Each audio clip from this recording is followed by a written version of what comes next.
Here's a story that simply will not go away. HS2, the high-speed rail link that'll cut through Buckinghamshire and which seems to have more people against it than those who are able to afford a first-class ticket on the service when it's up and running.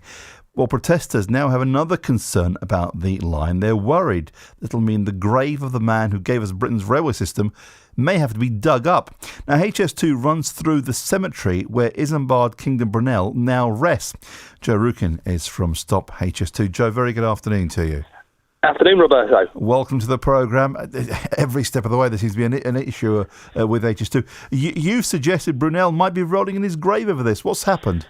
Well, we said, Isambard Kingdom Brunel will be spinning in his grave about the whole way that HS2's been dealt with. But now it turns out he's not even safe in it. What we've found in the last couple of days is HS2 Ltd, they've applied for exhumations at Kensal Green Cemetery. They're saying, oh, no, it's just a precautionary measure.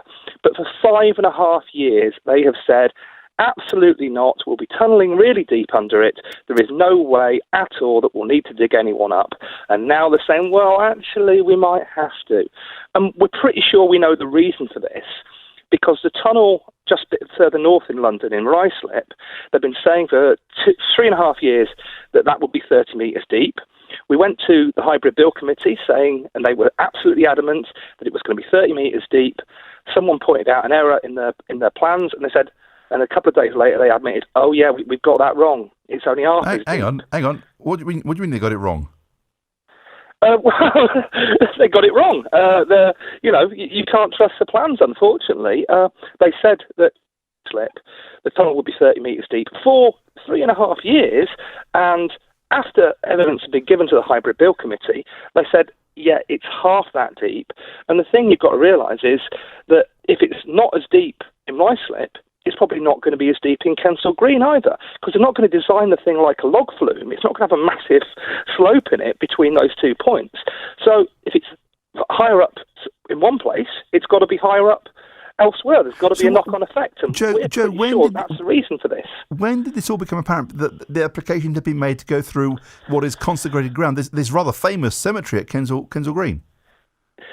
We basically found out at the weekend when it became apparent that they put in an application. Obviously, they've applied to the government. They've applied to the Church of England. They haven't told the trustees of the cemetery. They haven't told the Residents Association. They haven't told anyone, any of the relatives or anything like that.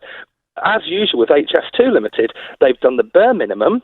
They've done what they had to do in terms of applications to make it legal, but they've not told anyone about it, and it's only because of a journalist at the Sunday Express that anyone knows about it now.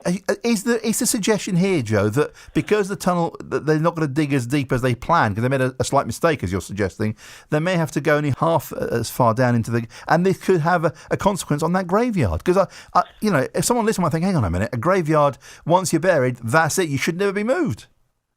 Well, absolutely. And, this isn't the only graveyard that they're digging up. They're digging up one at either end of the line, one in London by Euston Station and one by the proposed Curzon Street Station. There's one in your area there in Stoke Mandeville. We believe that there's another near Southam in Warwickshire.